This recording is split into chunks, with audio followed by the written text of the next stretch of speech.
Kogo News Time, 7:12.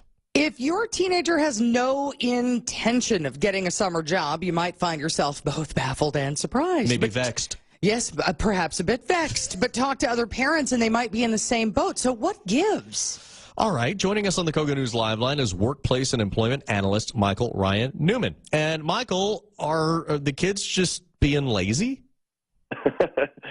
When I walk by my Z generation and she's in her phone sitting on her bed, sometimes I think that's for sure. But it's my fault. It's been the trend since the 70s that it's been going down. There was an uptick in 2010 of summer jobs going up, but the reality is it's been going down for a few decades.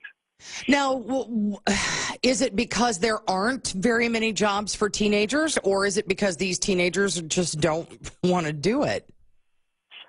It's both, and but the jobs have been taken now because of the recession. Some older people are taking some of those jobs, but there's negatives and positives because there are some kids that just don't want to work, and I'd look at us as the parents to make that happen if we do want them to get a job. But a lot of the Z generation now, like for my child that's moving in their college this year as freshmen, there were freshmen coming in with one full year credit. They were coming in, they're out of high school, and they're as a freshman really a sophomore, because what they do in the summer is just go to school or volunteer to try to build that collegiate resume.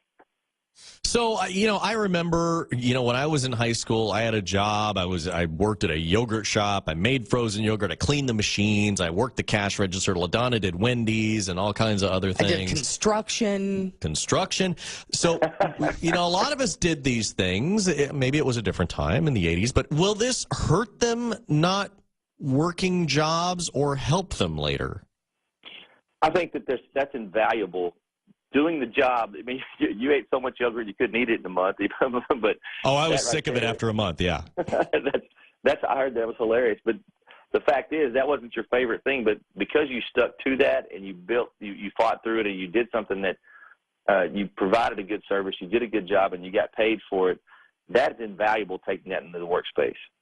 So it is a give and take. If somebody's volunteering or going to college to build that resume, but me personally, I own several companies, and when somebody comes in and they've worked their way through high school and they've worked while they were in college, that person goes to the top of the list, even if, and a lot of times, above of people that have done Meals on Wheels or volunteered.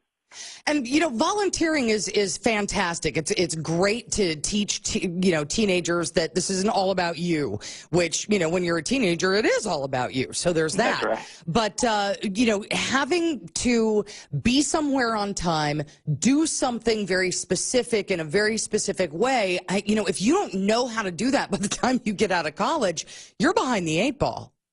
And we're finding that more and more in the workplace too, LaDonna. I'm telling you right now, you're exactly right. That is invaluable to be able to learn that, to do something, a task that you didn't plan yourself, that you don't really want to do, you're not in favor of.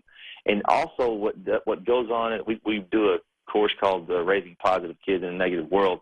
What that does when they do accomplish that and then they get rewarded for it by someone else other than their parents, that builds self-esteem that right there you can't put a price on. You also, in the workplace, as an owner of a company, hiring somebody like that puts them ahead of the curve when it comes to promotions as well. Now, are parents hurting or helping? Because are they saying, oh, little Tanner, little Hannah, you don't have to go work?